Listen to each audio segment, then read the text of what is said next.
Hello, and welcome to Conscious Living, where we air every Wednesday at 6 p.m. here in Vancouver on 100.5 FM CFRO in Vancouver, as I had mentioned.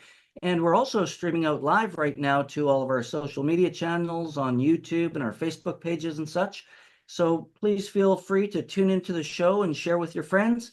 Again, my name is Marc Caron, and today I'm really excited to introduce our guests. And I've had the pleasure of meeting these two beautiful souls probably almost a year and a half ago in the work I've been doing on the back end of other projects in the World Peace Initiatives. And I'm really happy to introduce Tezikiah Gabriel and David Wick. Now, Tezikiah is the Executive Director of Pathways to Peace, a UN peace messenger organization in consultation with the ECOSOC, I would say. And she works in partnership with peace builders locally and globally to build a culture of peace.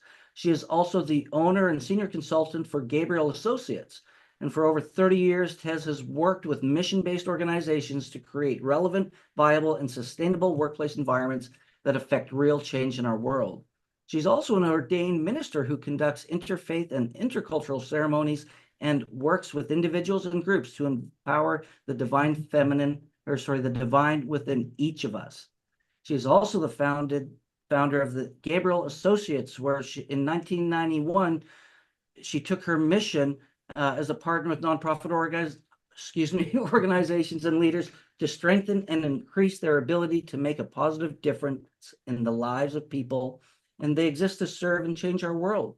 Over the past 30 years, as a nationally recognized consultant and trainer, Tezikiah has provided change management, consulting, and training to hundreds of mission-based organizations and thousands of nonprofit leaders who wish to create and inspire sustainable change through transformative approaches that value individual differences and unleash untapped potential, honor inherent wisdom, and deliver the desired results. Welcome to the program, Tezikiah. With all of that you have on your plate, it certainly keeps you busy. It does. And I'm so honored and delighted to be with you, Mark. Thank you. Well, I'm really glad you're here, and I'm looking forward to our conversation. And we also have David Wick, who is, again, a brilliant man in his own right. And here we go. So he's founded a youth services in Santa Cruz and Watsonville, California in 1974 with a staff of only 8 eager volunteers, and he only had a budget of $17,000. This current multi-million-dollar center is still going strong today, and it's based on the dynamic early years of youth services that he authored a chapter in the recently published book, The Origins of Neuro-Linguistic Programming. I love NLP. It's a foundation of things that I really appreciate and how we roll. So, we could talk about that too, David. And then in 1983, he helped launch the United Nations NGO Pathways to Peace, which had assisted the resolution passage of the UN's International Day of Peace in 1981. David's been a leader in organizing the celebration of the International Peace Day since 1984, and he currently serves as the PTP director as well as the president. While working at Stanford University in 1985, he founded the 10-year-long Pathways to Peace within Organizations program, and in 1995, he co-founded the visionary project Peacebuilding Through Business, which led to being a leading member of a 5-year international think tank on the future role of business in the 21st century. David is currently the team leader of the Global Culture of Peace Initiative, a UN-designated peace messenger initiative, which Pathways to Peace services as the secretariat. Well, that's a lot of big, great bio stuff, everyone. I love the work you're doing, and I'm honored to have, met you when I did about a year and a half ago in the work that we do to, help create a better world and a better life for people as individuals, as community, and as a collective humanity. So welcome to Conscious Living, and I look forward to our program and our conversation today. Well, beautiful. Wonderful to be here with you. Thank you for this honor. Yes, very humbling. Thank you. The honor is all mine, and humbled I am, and grateful and appreciative for you taking your time out of your day today. So, let's really dive in and talk about what really brought us here, because my introduction to you was through Unity Earth and Ben Bowler's team, and Pathways to Peace is a big proponent in these world peace initiatives from the UN International Peace Day and thing. So maybe we can start with Tezikiah telling us a little bit about your story of how you got involved in this movement, because you've got so much under your belt in that sense of what you do, your education, your experience. What brought you to the Peace Initiative? Oh, goodness. Well, I'm sure like many who are listening, I've been a peace builder my entire life. As far back as I can remember, I've cared about peace. I worked to kind of, even as a young child, to kind of get in the middle of conflict and create resolution, always knowing that kindness, compassion, honoring differences, and modeling the way we'd all like to be are important components of peace building. I never intended to become a peace builder by trade. And so I answered the call to Pathways to Peace a number of years ago, I think about 7 years ago. And it was a calling. I wasn't looking for another job or more work to do. But when the call came through, it was clear to me that I needed to say yes. David and I always talk about the sacred yes, stepping up when we're called. And certainly that was true for me. And the journey has been incredible. Part of that journey was with our founder, Avon Madison, who is beloved internationally and was one of the lead instigators on the establishment of the International Day of Peace, as well as the Declaration and Program of Action for a Culture of Peace. And Avon passed 2.5 years ago. So at that point, I was called to step up even more and to bring additional leadership. And so I've been just honored and delighted to be a part of what is near and dear in my own heart and in the hearts, I think, of just about everyone in our world today, which is that hunger for peace. Yeah.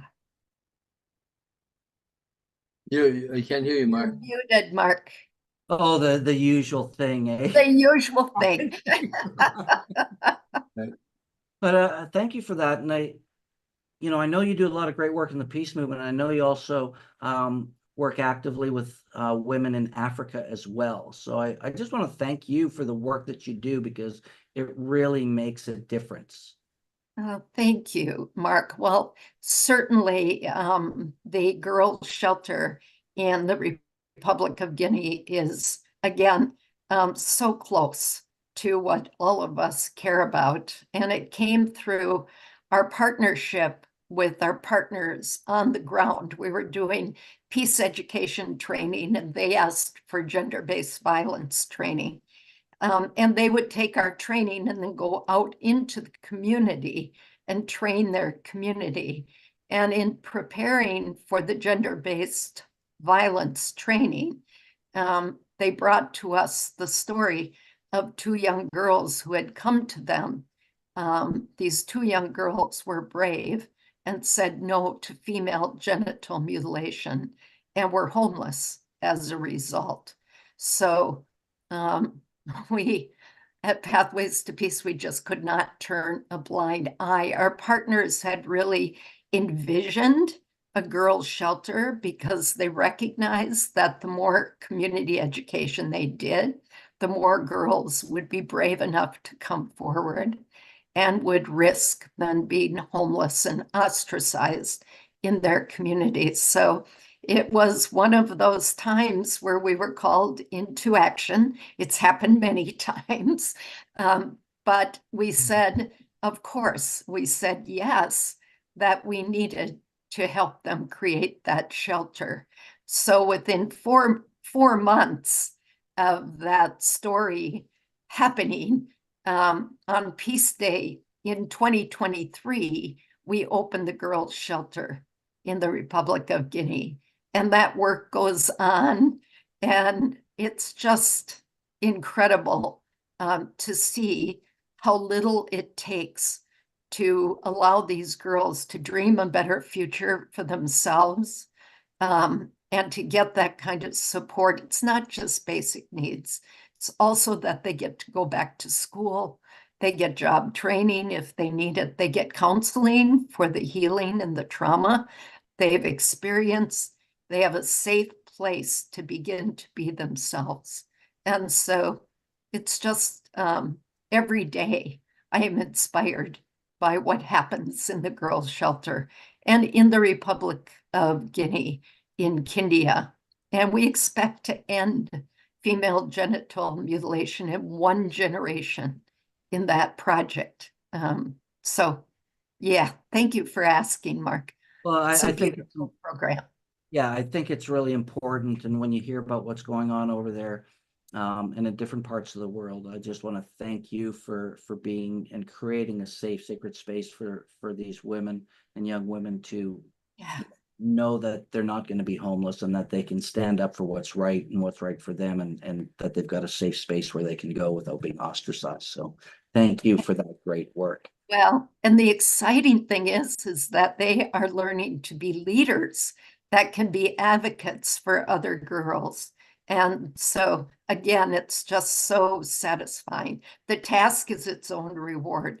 So and it's great. I love what you said too about that, where the women are able to lead other women and other young girls, which I think is really important, because who understands what you're going through, better than anyone else who's gone through it. It's like in my coaching world, it's all, you can't take someone where you haven't been. And that's right. It's such an important part of support and healing and growth. So let's switch gears. Dave, you've been sitting there patiently and listening and nodding, and I just want to thank you again for the work you do. You've been involved with Pathways to Peace, it sounds like, pretty much from the beginning. Is that correct?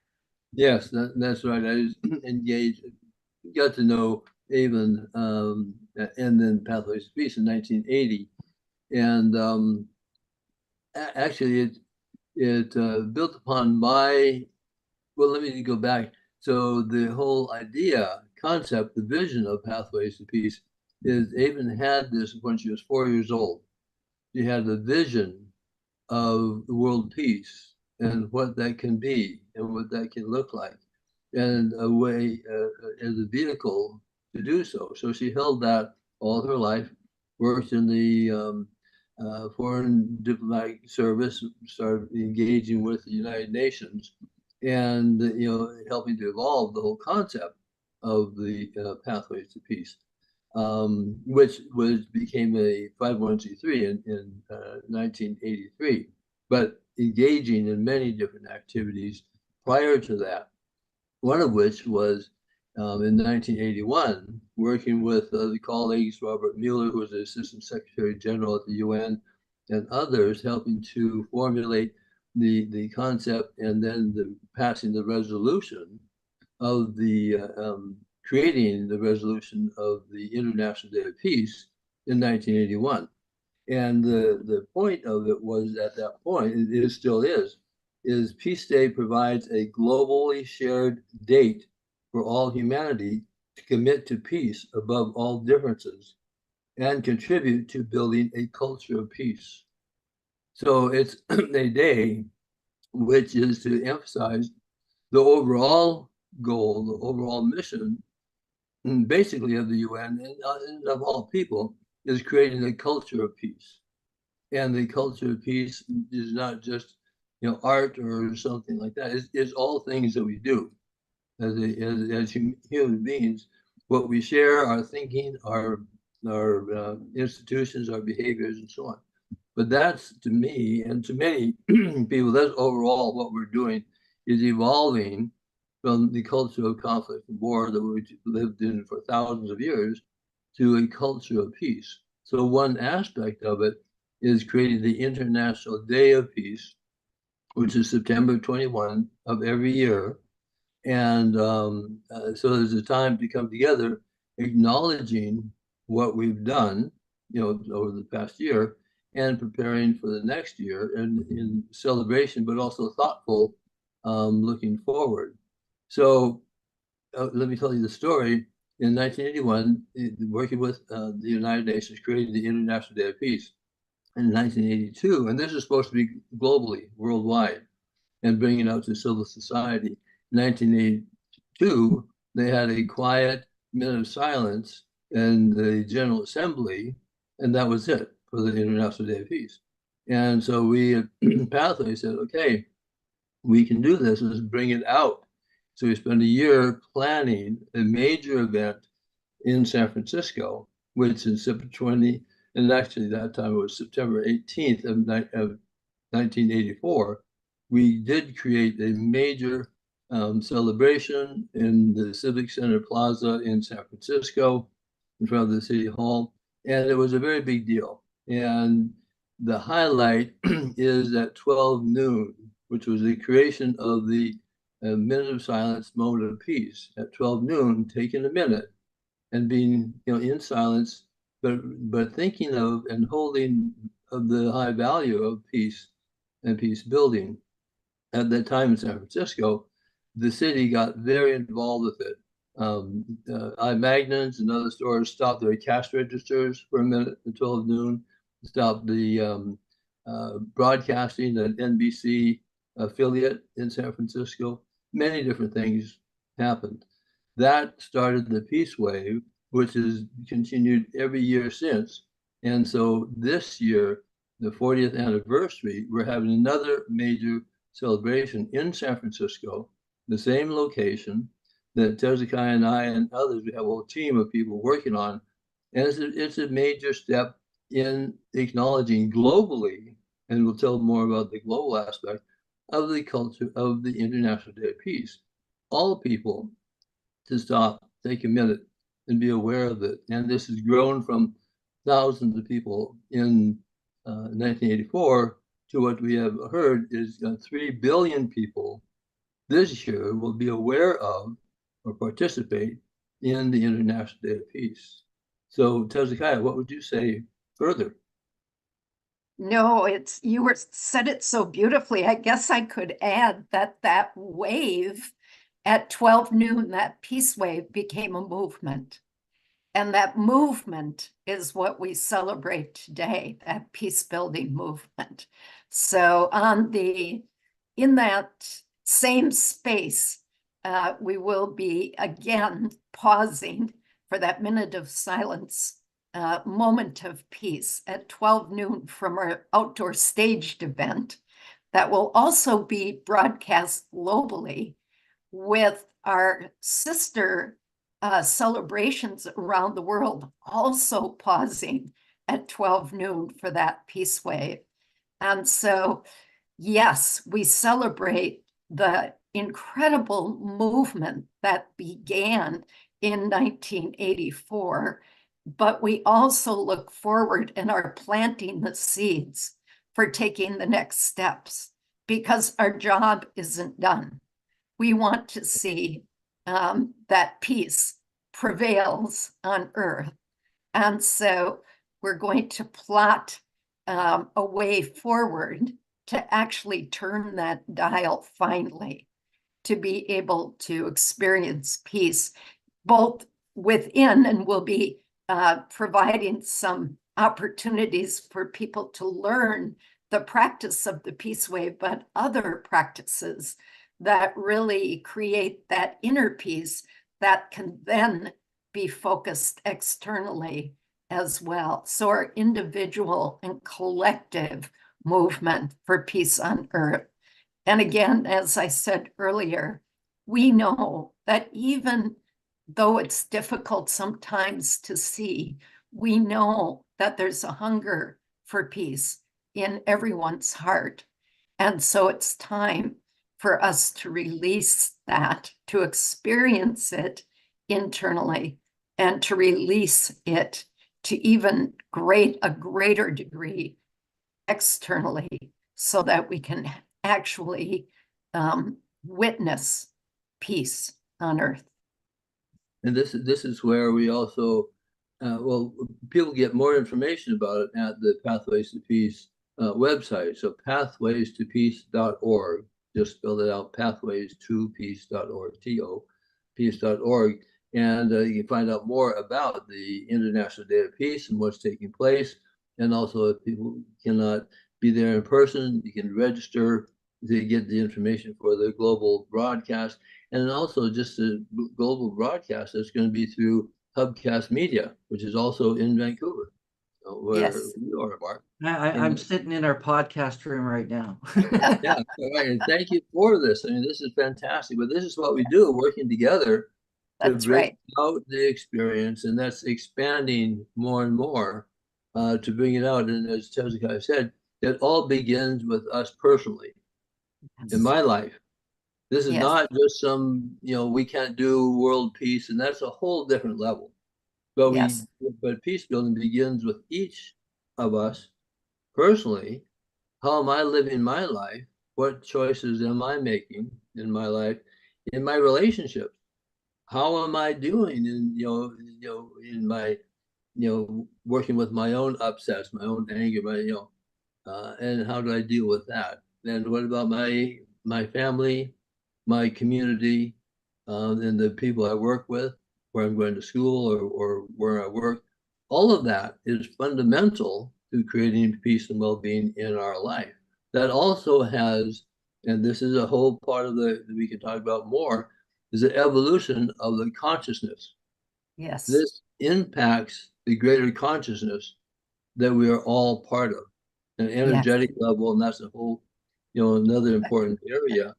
But it really comes down to, and let me just share a couple of things, it's about what goes on here in our thinking, and then our heart, and then our thinking, and then the behavior that we make. So one of the key kind of a center point for all the work is the preamble of UNESCO. That's the United Nations Educational, Scientific, and Cultural Organization. And the preamble says, since wars begin in the minds of men and women, it is in the minds of men that the defenses of peace must be constructed,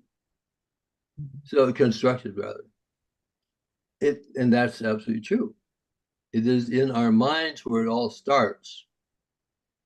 And it's in our communications where we can move to another level of real peace building.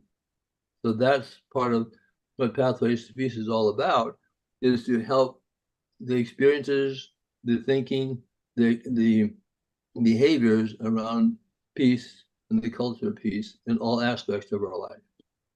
Yes, as a matter of fact, Mark, you've probably heard us say this, but one of our mantras is, I am a pathway to peace, recognizing that each of us has a role to play. It's not somebody else's job, and it doesn't matter who you are or where you've been or what your profession is. You are a pathway to peace. And so it's empowering that. And when war begins in the minds of people.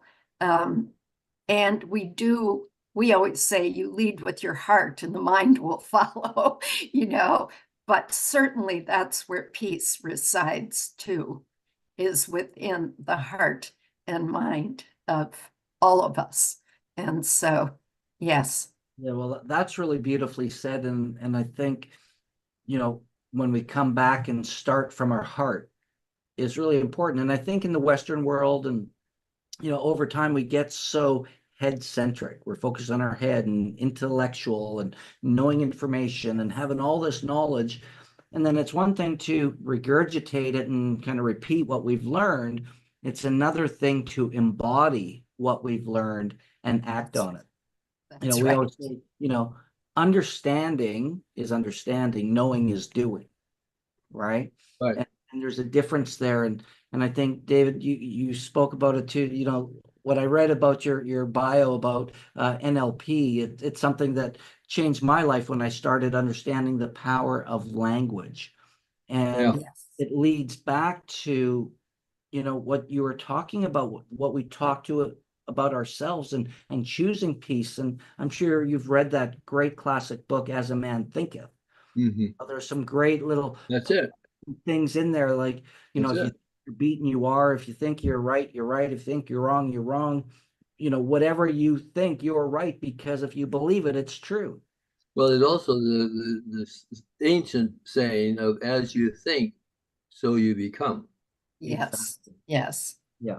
And it's being that guardian at the gates of our mind and letting in those thoughts and being able to discern what's my thought, what's ego thought, what's monkey mind, what's collective. Right, right, And it brings me to what you both said is this innate, what I believe you were saying is it's an innate desire for all of us to have peace. That's correct. What I Yes. find interesting is throughout history, as long as you recorded time has been documented, there's always been war. There's always been, Yes. murder and killing and things of that nature. And, maybe we're seeing less of it today, or it's changed, but we still have what's going on in the Ukraine. We have what's going on in the Middle East. And I think there's, 20 plus active war zones, if not more, around the world. So I guess Yes. my question is, because you're so immersed in this for, the past 40 years, is war part of human nature? Is it a learned behavior? How do we bridge that? Because I agree that peace starts with ourselves. We have to be at peace first within ourselves. Yes. So that Yes. we can be peace, show up peaceful, and inspire peace. Yep. Yep. Choose peace Yeah. and then act out of that choice. Yeah. Yes. We've got Yeah, so well, much wisdom, knowledge, resources. Everything in this world today is right there at our fingertips, yet we still have this problem in the world. Why do you think that is? well, I think I- go Go ahead. Well, okay, I'll share a couple Okay. things. And so one of the things, just share with you from this is a quote from Willis Harman, and Willis Harman was a very close colleague, president of the Institute of Noetic Sciences, and very close with us at Pathways to Peace. And he said, perhaps the only limits to the human mind are those we believe in. Mhm. So it's really our minds are conditioned. It's how we what we learn in the world, and we're in a tough. We're in the physical world. It's a tough place because it is also we live in duality. That's what is the world here, and that's part of our learning. And my experience and understanding is the world. This is really a schoolhouse, or to continue to learn the lessons.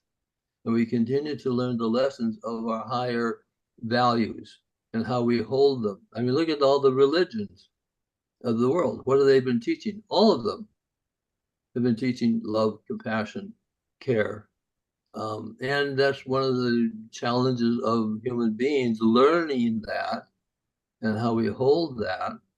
And so that's been happening through history, as you say, the wars, the murders, etc. Well, that's you can go deeper into why that happens. I mean, karmically and so on, but really, it's part, and that's what we talked about. And Tezikiah can really bring this forward. Is we're in a grand evolution of consciousness, Yes. and over time and over millennia, or over look at the Kala Yuga, the yugas of major masses of time. We're in an evolution of consciousness, and there's a lot of actually pathways is involved with that. And let me share again with you from Willis Harman. He says we're living through one of the most fundamental shifts in history, a change in the actual belief structure of Western society. No economic, political, or military power can compare with the power of a change of mind. By deliberately changing their images of reality, people are changing the world. That's what we're doing. We're changing our beliefs, for the better. And it's a journey and it's a challenge. And we can do this over time. Tezikiah? Yes. Well, yes, yes, yes. And what is underneath all of this for the last thousands of years is the myth of separation. And that we are separate from each other. We're separate from divine source. We're separate from our beautiful planet. We're separate from the universe. And of course, what's happening now, which is a part of this incredible opportunity that we have right now, is that the science has now been merging with faith traditions and indigenous wisdom to say we have never been separate. We cannot be separate. And so once we, as a collective whole, and we see that this is emerging, this unitive knowledge and the unitive approach to how we live our lives, that is surfacing. Many of us are embracing that and embodying that. And when at mass, in mass, that occurs, that people really embrace and then embody that, it will be an end to war and all of those other issues. Because how can I harm you when I recognize it harms me? And we know that that's true. How can I advocate for you being hungry because that's going to harm me? We are all one. And so this emergence of the unitive narrative is changing everything around our consciousness. And of course, it's going to ultimately bring us peace on earth. And so, yes, yes, yes, to all of it. And I personally am grateful that I am here at this particular time to be able to witness the shift in mass consciousness, because it is occurring. And we're lucky enough to be locking arms, as David said, with others who really know this truth and are acting out of that and are educating others about it in very practical ways. So it's an amazing time to be on the planet. And yes, we grieve for those who are suffering, and yet we know that there is a shift occurring and that we can be a part of that. And so often throughout history, I think of so many of our heroes who, regardless of what was going on around them, they embraced and embodied peace. And they practiced peace with those around them, like Viktor Frankl in the concentration camps. You know, just so many who weren't dependent. Their inner peace was not dependent on having easy, beautiful, comfortable surroundings. As a matter of fact, I think that people who are experiencing that level of suffering are incredible models for having that inner peace within that suffering circumstance, because they know the importance of that. So yes, it's an incredible time to be on the planet. And I'd just like to share one of the contexts that really spoke to me years ago when I was on my own search about what is this world about? Who am I? And was Pierre Teilhard de Chardin, where he said, "You are not a human being in search of a spiritual experience. You are a spiritual being immersed in a human experience." Mm-hmm. It's like that Okay, yeah, that rings and is like that shifts the whole concept of what we're doing. Well, It does. it really does, and you touched on it earlier. Both of you were talking about like that expanded consciousness. As we grow our consciousness, we're going to be in more of a place for peace for others and within ourselves. And I know I can speak of that firsthand from I had a oneness experience in 2007. It was an ancient Indian meditation that literally changed my life.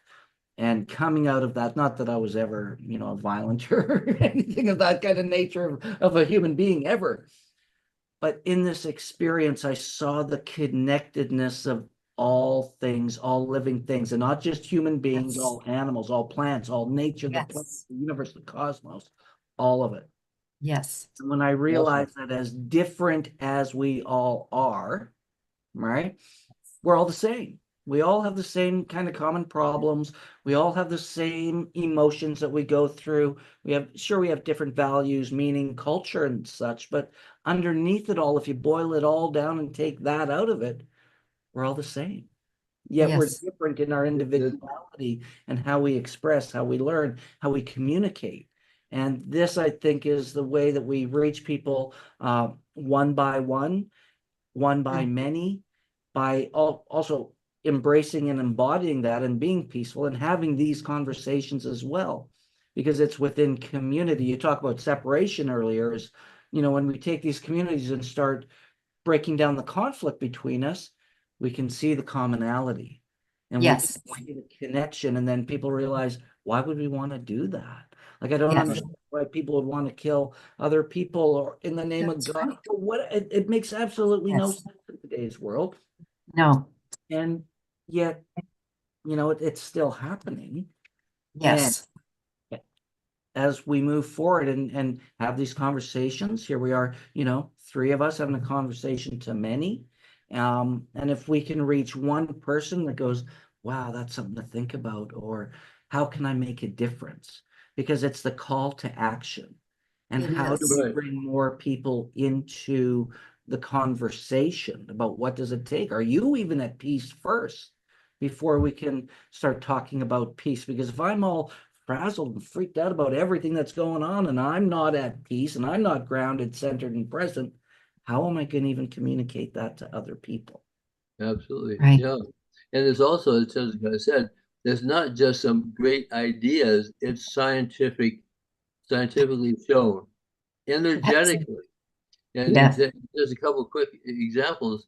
Heart math measures coherence, which is heart-mind coherence in peaceful states. And there are ways, to consciously do that, but they measure coherence globally and the energetic field, the changes that happen, and how we are all connected.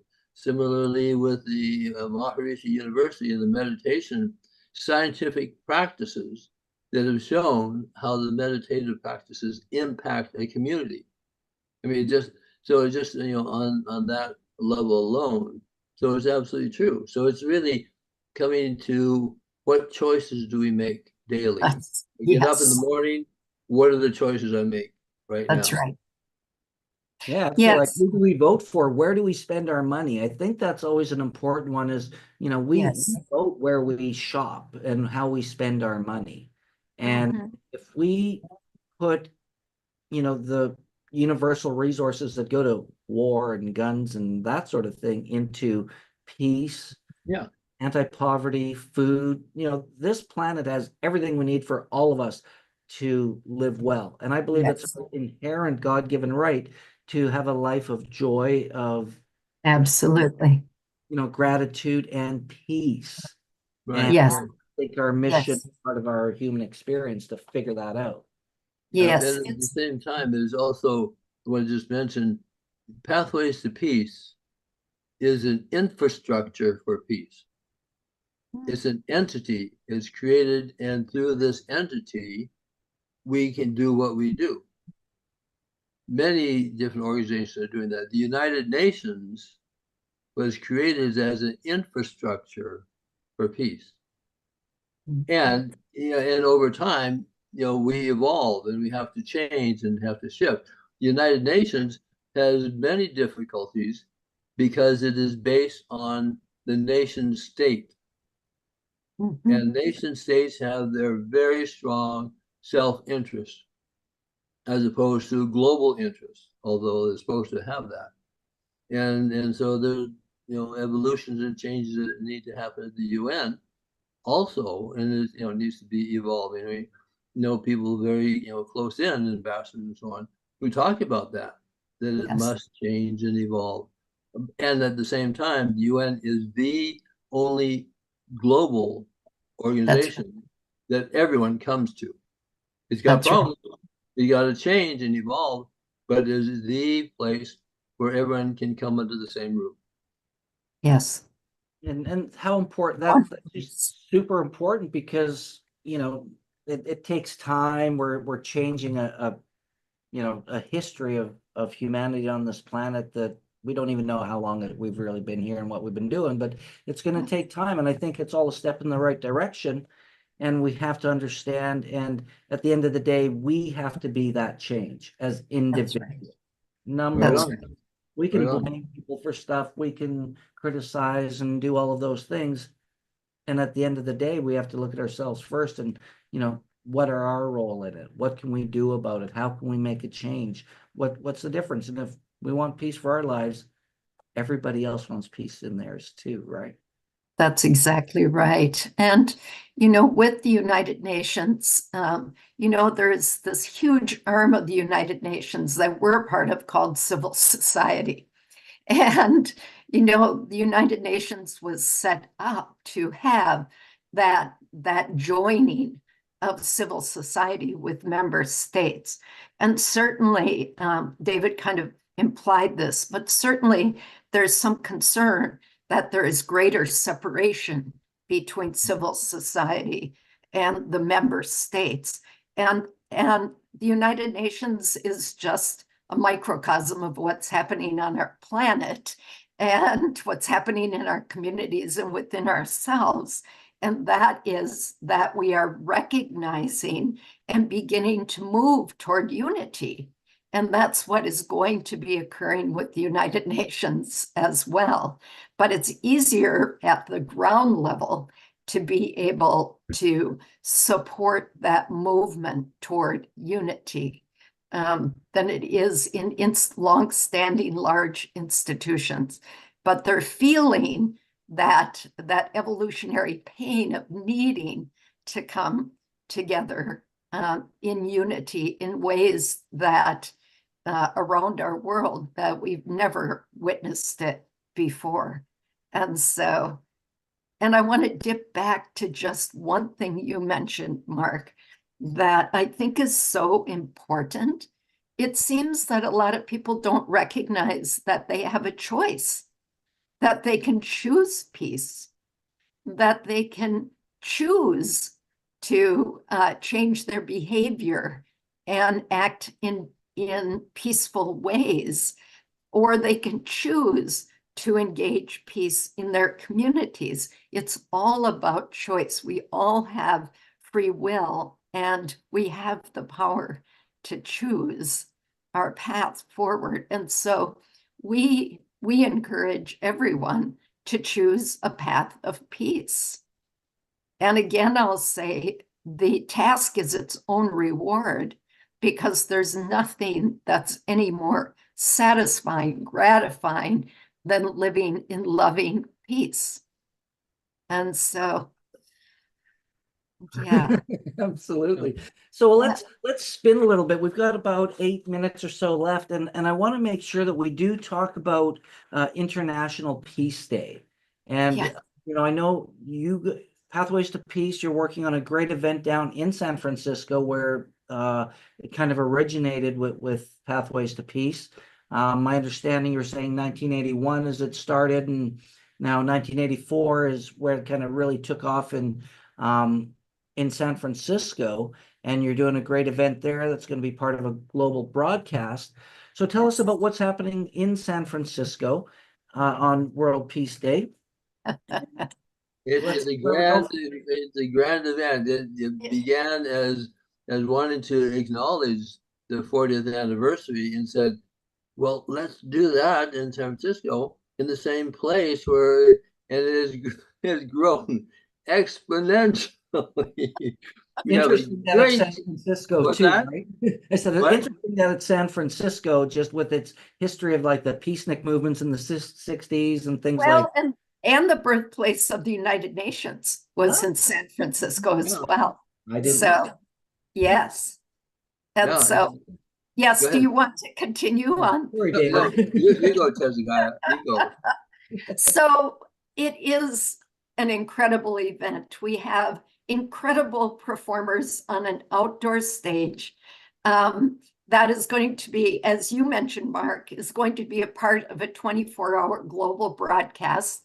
So we're going to be sending out our Peace Wave at 12 noon to other International Day of Peace gatherings in different cities around our world, but we're also going to have the opportunity to bring those celebrations back into ours through that global broadcast. We have our performers are incredible. It starts at 10:30 in the morning. It's over with at 4 p.m.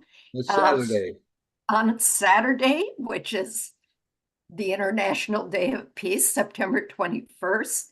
And you'll be able, if you can't make it to us live, you'll be able to tune into that global broadcast. Not only for us, we're considered to be the hub for the global broadcast because, again, that's kind of where the movement began in 1984. But there's going to be incredible peace activities around the world in Hiroshima and in Tokyo and in Geneva, just multiple New York places. and London. In New York, Ringo Starr's doing a peace wave, I think, from New York for the program out of there, I understand. Yes. And so we have that. Then on the ground, we have 20 nonprofit organizations that have tables that are engaging our audience in peace activities for all ages. And so we're calling this is not new terminology for you, Mark, but it's edutainment at its best, in that we tried to limit the number of speakers, and we have successfully done that. But all of our performers, we have music, we have dancing, we have drumming, we have poetry, we have meditation, and we have practical peace practices interspersed in. So we want people to leave with tools to bring peace into their own lives and resources if they choose to get engaged with peace in their communities. So it's very exciting. And I think, as David said, it's grown way beyond our wildest imaginations. And we are so grateful for the team of volunteers that are working with us, as well as Hubcast Media for the global. I mean, Peter and folks there, probably including you, Mark, have just been incredible advisors as well as supporting the global broadcast. So we couldn't be any more excited and thrilled than we are. Absolutely. Yes, and it absolutely says, and also I want to mention a couple of things. One is, and we are also inviting financial support. Yes, please. For sponsorship and also financial support. You go on the pathwaystopeace.org. There's a place for financial assistance and support. It's a big deal, and it costs a lot of money. Yes. And actually, that's one of the things that over time, the evolution of support for peace and peace building really needs to open up all the more in the financial world, and how we want to, everything costs money to do many things, put it that way. And so the finances are very important to do the best work that we can. And then the other is that the United Nations every year has a theme for the International Day of Peace. And this year's theme globally for the International Day of Peace from the UN is cultivating a culture of peace. which we're so It's like- excited about. Well, yeah, which all of us are part of. Every single person that's alive is creating the culture of peace where we live, where we work, where we sit. Yes. And thank Go you in advance for you, Mark, but also folks out there that wish to invest or contribute for helping us bring peace to the world. That is our task, and that's what we are committed and intending to do. So help us do that. Thank you. Yeah, and please, for anybody, if you're watching and these things do move you and you want to be part of it, check out the website Pathways for Peace, because they do a lot of great work there and not necessarily. Pathways to peace. Sorry, Yes. Pathways to Peace. My apologies. No, And we're you can contribute also in different ways, because you mentioned volunteers, and I do a lot of volunteer work myself in many different areas. And Yes. one way, if you don't have the financial resources, Yep. your time, your spirit, your energy, your smile really Yes. can go a long way in any of these events. And it's always important to support that. And it's one way you can help support the peace movement. Absolutely. And I know- Yes. Well, basically, we're all in this together. we are. Absolutely. Yeah, Yes. I concur. Well, wow, we're running to the end of our time, David and Tezikiah. I just want you to know I appreciate, respect, and I'm full of gratitude for the work that you've been doing over the years. And I encourage you, if you're watching this program today, share the message of peace with others in your community and have a conversation about what that is. And maybe ask yourself, how can I be more peaceful? Or how can I be even more peaceful? What can I do differently today? Because action is what creates change. We can talk about it all day long on these podcasts. We can talk about it in groups. But if we don't go out and actually do something to make that change, then it's just an idea. But it's when we take our conversation, put it into a plan, and take massive action that we can make a difference. And it starts one person at a time. That's right. That's right. Absolutely. Pathwaystopeace.org. And again, remember, you are a pathway to peace. And we're Everyone. grateful for every one of you. Yes, thank you, thank you. Thank you. Thank you, Mark. This is wonderful to spend this time with you, and also to be able to let others know about what's taking place. And this is a great, use of your talent, skill, your reach into the world. Well, Yay. that's part of my mission is, how do we make a difference? How do we inspire others to, live a even better everyday life? And I always like to say, and have fun doing it, because That's exactly Yes. right. It's all about joy. It is Yep. all about joy. even when it's not always great, we call that embrace the suck. The only way through is through, That's right. Let's go around it. Yes. Again, I want to thank you for being part of our program, and you're always welcome to come back, share your message anytime you want to have something to share with the world. We're happy to share with our community. And again, thank you. We'll see you all for the International Day of Peace on September 21st, live from San Francisco and other parts around the world. You've been listening to Conscious Living Radio. My name is Marc Caron, where we air here on CFRO 100.5 FM in Vancouver. Until next time, be the pathway to peace. Thank you. Thank you.